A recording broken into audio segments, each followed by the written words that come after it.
Good afternoon. Hello.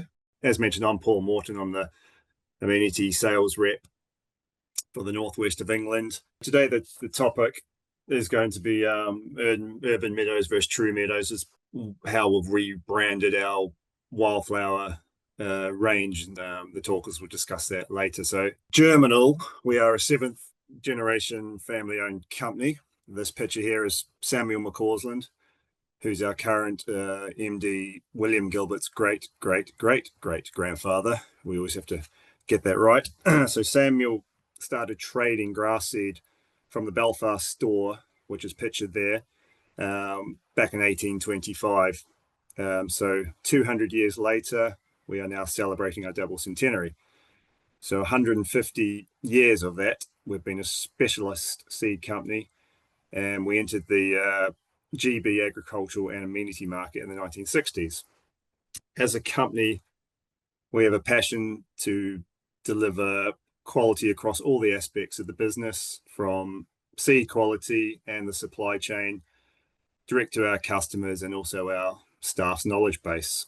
To back up our innovation and our quality products through proven trials, we have 3 research stations, which we named Horizon Wiltshire, which is in Wiltshire in England, Horizon Aberystwyth in Wales, where we do our breeding, and Horizon Broadfields in New Zealand. So more than 20% of our current organisation is involved in research and development as we seek better climate smart solutions for all the sectors we work in, which mainly includes agriculture, but also sports, golf, landscaping. We've been at the forefront of the wildflower supply specification and innovative new mixtures, along with upholding all the unique characteristics of traditional UK meadows for decades now. The importance of reintroducing or replenishing wildflowers and meadow grasses to our hedgerows, our meadows, now parks, plus urban areas, is more important now than ever. So Germinal has a very diverse wildflower seed range, including our new mixtures, urban meadows and true meadow mixes, which will make your job of supply and specification much easier. You can specifically target the correct mix that aligns with the UK's National Vegetation Classification, or the NVC. So thanks for listening to me. I'd like to hand over to our Amenity Director, Richard. Welcome, everybody. I'm going to talk to you now about our wildflower ranges, but most particularly how they've evolved in the last 50 years, the reasons for that evolution, and I'm going to touch on the inclusion in some of our mixtures of some selected non-native species, why we made that decision, how we think that actually offers a opportunity for greater biodiversity on some schemes, certainly in urban and suburban situations. Then I'm going to talk about our true native, our UK native, UK provenance options, and the importance of that, and situations where that is obviously absolutely paramount. And then I'm going to finalise by just talking about how I think a combination of the two in certain situations can actually help specifiers and landscape contractors to reach their aspirations whilst offering a benefit to in biodiversity, especially to sort of invertebrates and pollinators. So where did it all begin for Germinal? So we began supplying wildflower meadow mixtures in the 1980s. We're at the forefront of that, really. We're at sort of at the start of that supply to the marketplace.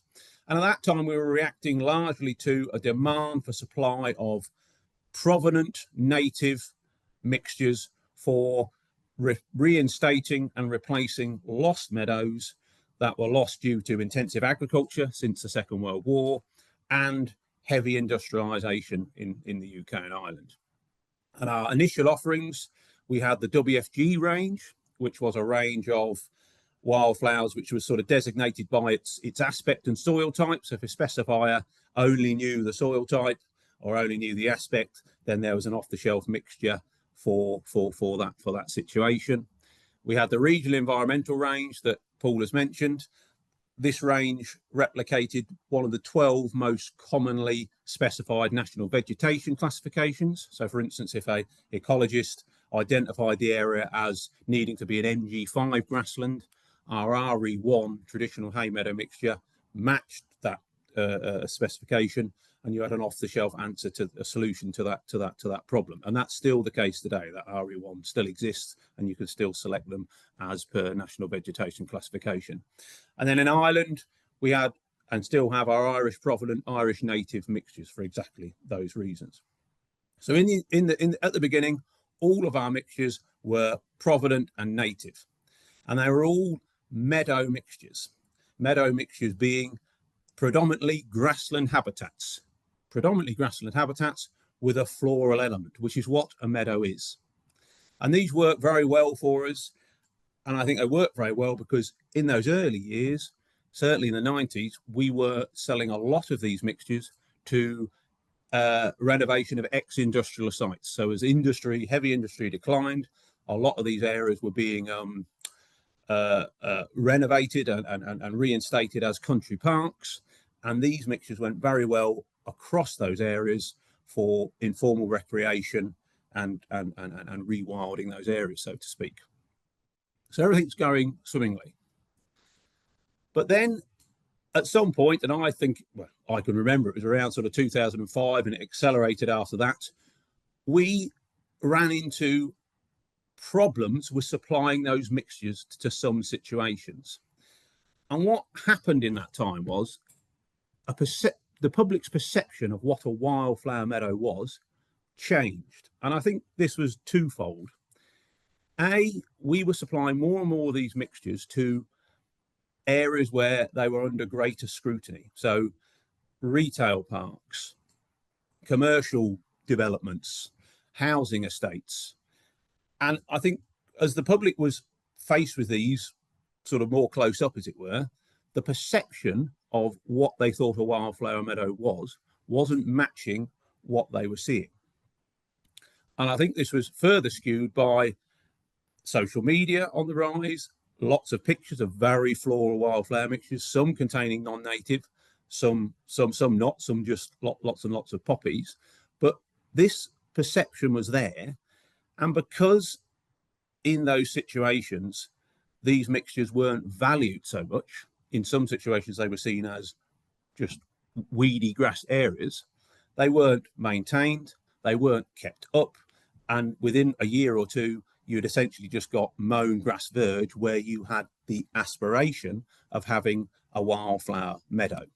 And that's what began to be reported back to us by specifiers and landscape contractors. We'd revisit these sites and they'd say, oh, well, you know, that just started to get mown. And now, so where there had been an aspiration for a wildflower meadow, there was now nothing.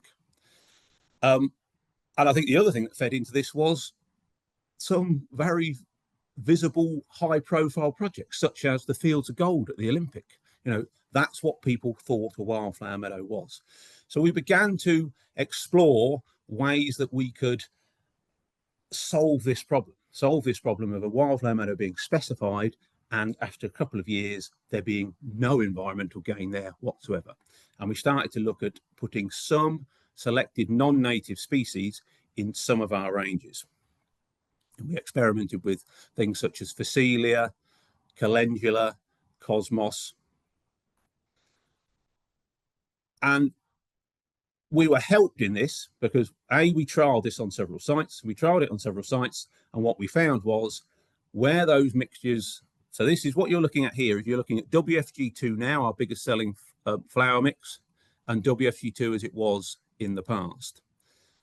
And what we found was with this inclusion of some selected non-native species, you had a longer flowering period, you had a greater number of flowers to the benefit of bees and pollinators, and you also had a perception, a mixture which matched the public's perception or the client's perception. And because they liked what they saw, they said to the custodians of that mixture, I like that, I want to keep that. And these mixtures were then kept and managed year after year after year for the greater biodiversity, for the good of bees and pollinators. We were further emboldened to make this step and actually formally change some of our one of our mixture ranges with a general change in attitudes to the fact that the big urgency was reducing the decline of pollinators in this country.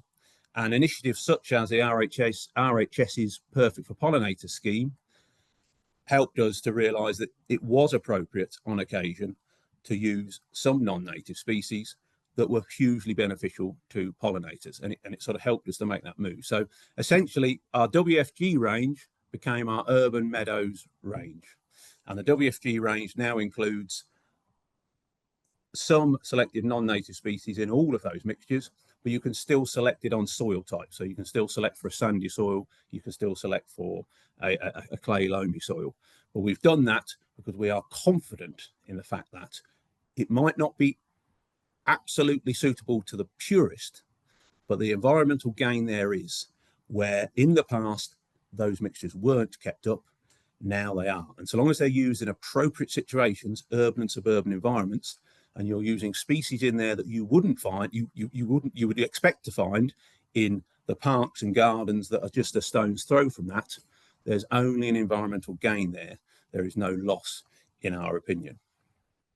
But of course, we're very aware that there are many situations where only native provenant plants, species will do, and they are covered by our True Meadows mixtures and still by our Irish native mixtures. So our RE range became our True Meadows range, and this is still 100% native wildflower species in there, and these are still, what we would define as True Meadows, grassland habitats with a floral element. And we're trying, by calling them True Meadows, we're trying to make that distinction, make that definition to people that this is what a meadow should look like, and here's an alternative where that's required. So when will only UK native or native or provenant do, whether it's UK or Irish? Well, situations, triple SIs, of course. We're not advocating that you should spread calendula all over environmentally sensitive areas. So where you're dealing with that, there's probably going to be an ecologist involved anyway. You need the right mixture, and we have an off-the-shelf mixture for that. Countryside areas, that's in inverted commas, but as you're becoming more and more rural in your projects, there are situations where you potentially wouldn't use a mixture with non-native species in. Where there's an environmental consultancy, so it's not that you wouldn't use it there, an environmental consultant might decide that in that certain situation it's the right mixture for the job. But what we're finding is, in actual fact, many of the mixtures that we supply to the marketplace are now special mixtures anyway.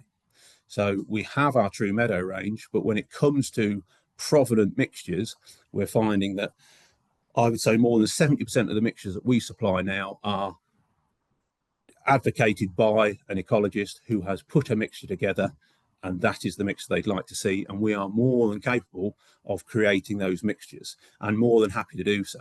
And I would say that we're finding that those mixtures as well are becoming greater in their wild flora contents over and above their grass contents.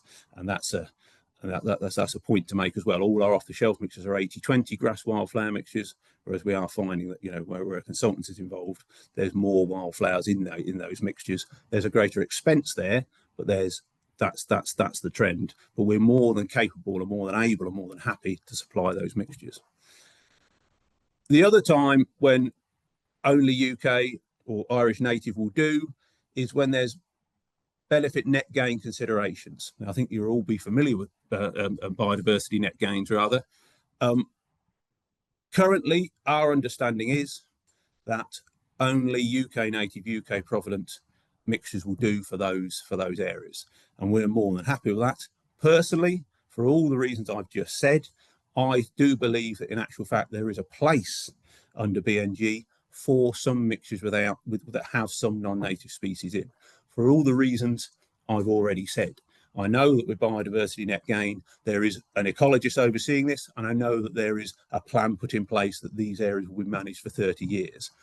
But I do wonder, in highly visible areas, urban areas, you've still got that same crux there. If people demand that it remains, it's far easier to ensure that that management takes place. But that's just a personal thought on my behalf. But I wonder whether we are throwing the baby out with the bathwater a little bit by sticking rigidly to only UK native and provenant in those situations.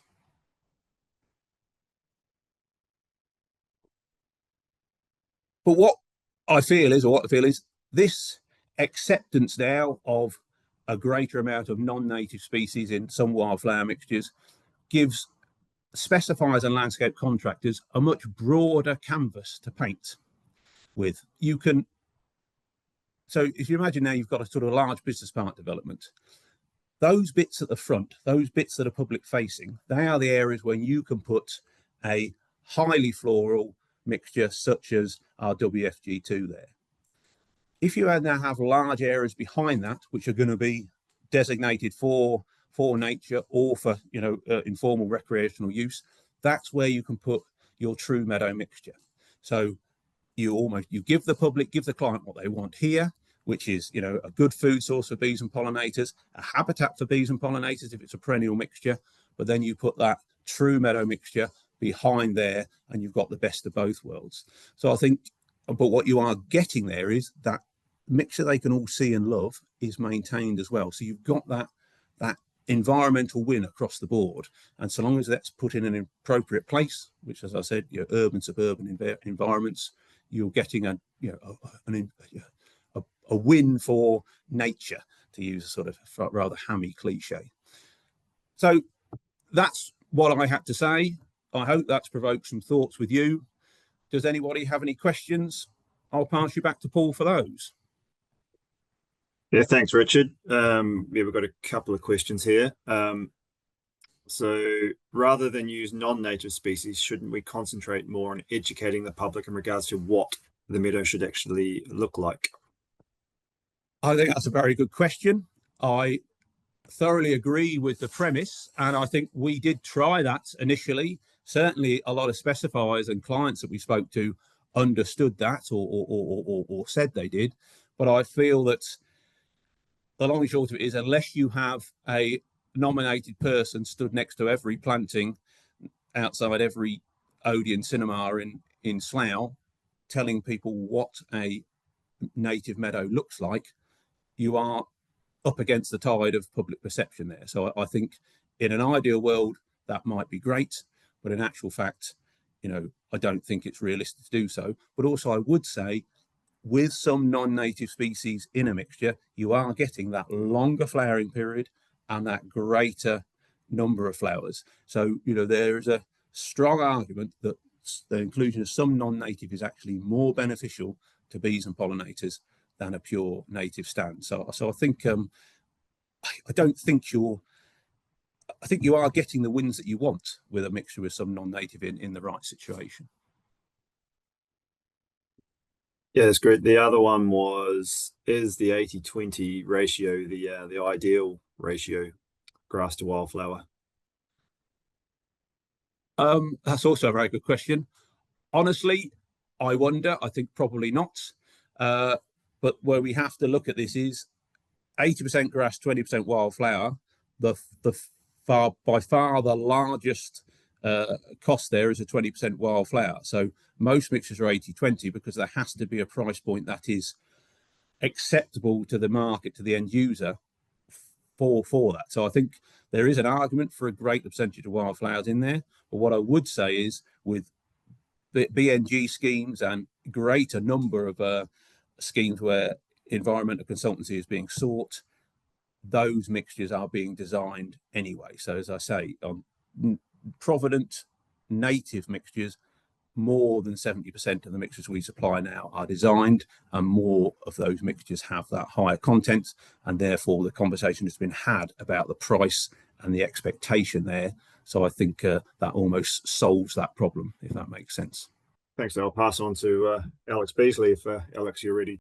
Good afternoon, everybody. My name is Alex Beesley. I'm an amenity technical sales representative for Germinal, and I cover the West Midlands, South Wales and the South West. So what I would like to do today is talk to you about the best practices for establishing and maintaining Urban Meadow and True Meadow wildflower mixes. So if we start off at that very important stage for sowing preparation. So the ideal conditions that you're looking to have when sowing wildflowers is low fertility soil. But very critically, you're looking for a clean seed bed. So you're looking for non-native grasses that would be in that topsoil and weeds that could outcompete the germination of the wildflower mixes. Now, with many different projects and sites, it may well be that you are trying to work with the existing topsoil, or indeed it might be that on a large site you are bringing topsoil from a different part of that site to work with. So it's always important to make sure that that pre-existing topsoil is as clean as possible, and that if there is weeds and if there is native grasses, so that you can create a clean, viable seed bed, you need to spray that off and leave 2 to 3 weeks before applying your wildflower seed. It's very important to have direct soil contact and now outcompeting competition. Now, one of the scenarios that is a consideration is subsoil. So one of the noticeable benefits of a subsoil is it's typically of low fertility, and in a subsoil there won't be many grasses or weeds within that subsoil. And if you can turn that over, rotivate it, create that viable seed bed, then that is a good consideration to seeding into. But of course, on many different sites, you could be dealing with waterlogging of the subsoil, or indeed compaction. So it's each site is working with what you have, but if you can use a subsoil on that site, that is a benefit. And when you're working to create that seed bed, you need to ideally look for 150 mil of depth for your seed bed to be favorable. So from sowing techniques, a typical manual broadcast can be implemented, seed drill or indeed hydro seeding, and following that, you rake that level and roll. So in terms of sowing periods, you can sow wildflower mixes typically between March and October, but I will be in a moment talking to you about optimal sowing times, and there are differences with optimal sowing times between Urban Meadow and True Meadow wildflower mixes. Seed rates, if you are working with like WFG2, which is an 80% grass, 20% wildflower mix, you will be typically sowing at 5 grams a square meter. If you are looking at a 100% wildflower seed mix, you'd be sowing at 1 to 5 grams a square meter, and you're looking to achieve an ideal sowing depth of 10 mil. Okay. So talking about those optimal sowing times, and there are differences. So following some in-depth research carried out by our R&D team at Germinal Horizon in Wiltshire, it was identified that the optimal sowing time for Urban Meadow wildflower mixes is between mid-March and early June. And one of the main reasons for this is that those mixes contain a lot of annual seeds, and annual seeds are beneficial to be sown in that spring period of time. The other benefit is that it will elongate the flowering period through that year in that season. So that's the ideal time to sow the Urban Meadow mixes. With True Meadow mixes, there is a difference, like the RE mixes and WFG4, for example. And it's been shown that the ideal sowing time for those is from late July to late September. And one of the main reasons for that is that those meadow mixes, they contain UK native grasses, annuals and perennials, but in particular perennials benefit from and require vernalization, that chilling in the seed in the soil, that vernalization process for germination to start. A good example of that would be knapweed.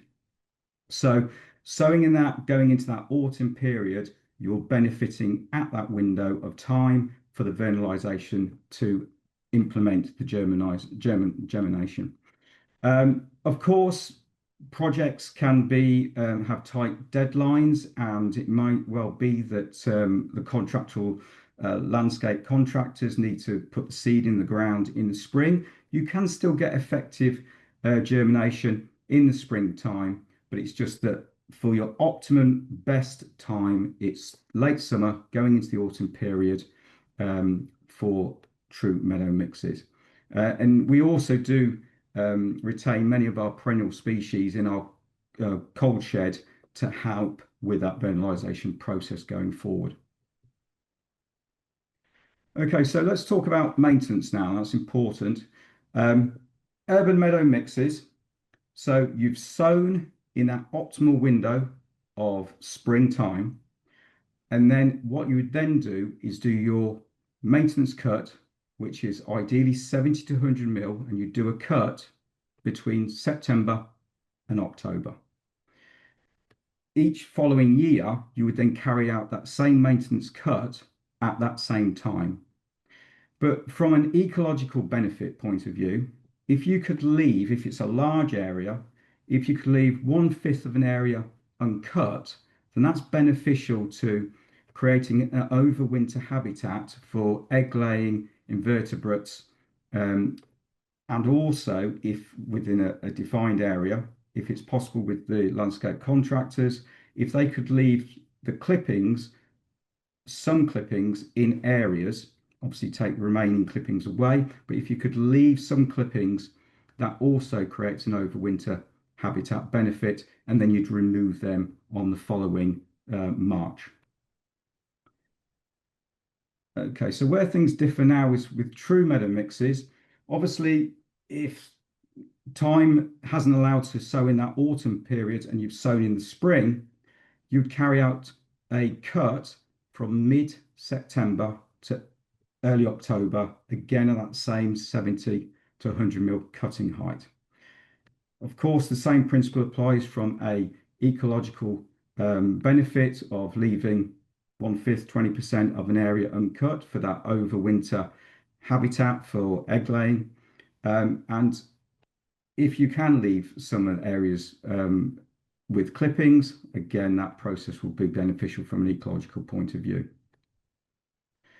But where things change when you've sown in that optimal sowing window of autumn with True Meadow mixes is that you would carry out your first cut in July, early July, the following year. You do a cut in July, and then you do another cut in August, September, and October, again at that optimal cutting height of 70 to 100 mil. Ongoing, year on year after that, again, you would cut in that same period of time, a cut in July, August, and then September. But if you have a very large area, a very large meadow, if you can cut it in sections and leave 1 to 2 weeks and then come take your clippings away and then cut another section in 1 to 2 weeks time, that actually is replicating hoof and tongue process of natural grazing from cattle to sheep. So it's being more environmentally friendly to create that natural environment within meadow mixes. And again, the same principle applies with that ecological benefit of creating that overwinter habitat of leaving 20% uncut, taking the rest of the clippings away. And if you can then, if you leave 20% of an area uncut, rotate those areas on the following year. So it's a different section each year. So I'm also often asked the question, can you sow wildflower mixes into a pre-existing sward? Well, very simple answer to that is yes, you can. But there are some important preparation tips to follow. You can't just broadcast wildflower seed mixes into a pre-existing sward because you must get good soil contact. It just simply won't germinate if those small wildflower seeds are hitting the pre-existing sward. So you need to degrade that existing sward as much as possible by heavily scarification or verticutting. If it's a very large area, a chain harrow process would also be beneficial, but you're looking to create scrapes to get very good direct soil contact with those seeds. And then, yes, you can then sow into those areas on that pre-existing sward area. So that's covered all the areas that I'd like to talk about in terms of maintenance and cutting. I would just come out of there and ask Paul if there is any questions at all. Yeah, thanks, Alex. Yeah, there's been 2 or 3 come actually. The first one would, do you recommend the use of yellow rattle to help establish native wildflower meadows in existing grassland that would contain coarse grasses? Okay, good question. So yes, so one of the things with yellow rattle is that it is a semi-parasitic annual native wildflower, and yellow rattle will suppress and limit grass growth within a sward. Now, in nature, you will have natural seed casting, and it will fall to the ground and then start further germination and establishment going forward. But one important thing to remember with yellow rattle is it is an expensive species, particularly if you're doing it sowing as a straight. So typically you're looking at £300 to £400 a kilo, and your sowing rate would be 1 gram a square meter. So one thing you need to remember is, yes, you can suppress coarse natural grasses within a meadow to create a new wildflower meadow, but as I referred to previously on my last slide of sowing into pre-existing sward, you would need to chain harrow or carry out scrape areas to then get direct soil contact for that yellow rattle to be seeded into those areas. But yes, you can use yellow rattle. It's a good method. Thanks, Alex. Another question is, I've seen on other supply sites that seed shouldn't be buried but rolled. And why do we recommend a sowing depth, and what's the benefit? There's another question, so I'll answer this one. So basically, yeah, naturally seed is spread around the world by wind and animal, birds and whatnot, and it will germinate as you see. For the better results, and it's the same with grass seed and anything, getting it in the soil drilled, first of all, keeps it away from birds eating it. It protects it, keeps it in the soil, and when it germinates, that new root is going into the soil rather than across the surface. So yeah, while it's not naturally how wildflowers spread normally, but for a large area and getting the best value for your money, it's definitely better to drill it in. The last question, Richard. So for the urban meadows, if you are leaving a fifth of it uncut over winter, should you alternate this fifth every year, or leave the same area for multiple years? Again, it'd be good to alternate that. So if you alternate that area, but it's just good if you leave that there, you've got those stalks and everything for the egg laying habitat. And when the clippings that you remove, if you can leave clippings on site, it's best to leave those clippings in a pile. And I'd also go back to the question on yellow rattle. Yeah, just to clarify that, yeah, yellow rattle in nature, and this comes back to the other point as well on the sowing depth. In nature, seed is falling on the ground, and a certain numbers of seed are falling. And of course, we're not seeing how many of those seeds actually fall onto an area of soil and make it, and the ones that don't. So with yellow rattle sowings, yes, you can just broadcast that across an area. But if you can slightly scarify that area, then you've got a greater percentage chance of that yellow rattle seed falling, getting some seed soil contact and working well. And similarly on the drilling it or the seed depth, yes, when you are rolling an area, you are pressing the seed into the soil. So the action is the same. What we're saying is whether it's wildflower seed or whether it's grass seed, you need seed soil contact, and the seed that gets into the soil is the seed that germinates and does well. So, in nature, you might not see that happening, but the ones that make it are the ones that get good seed soil contact, because that's how seeds work. They've got to get under the surface, they've got to be moist and warm, they've got to have constant moisture. And if they're in seed soil contact, that works. If they're sat on the surface, there's far less chance of that process happening.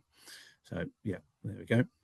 Brilliant. So yeah, I think that's all the questions. So yeah, thanks everyone for attending.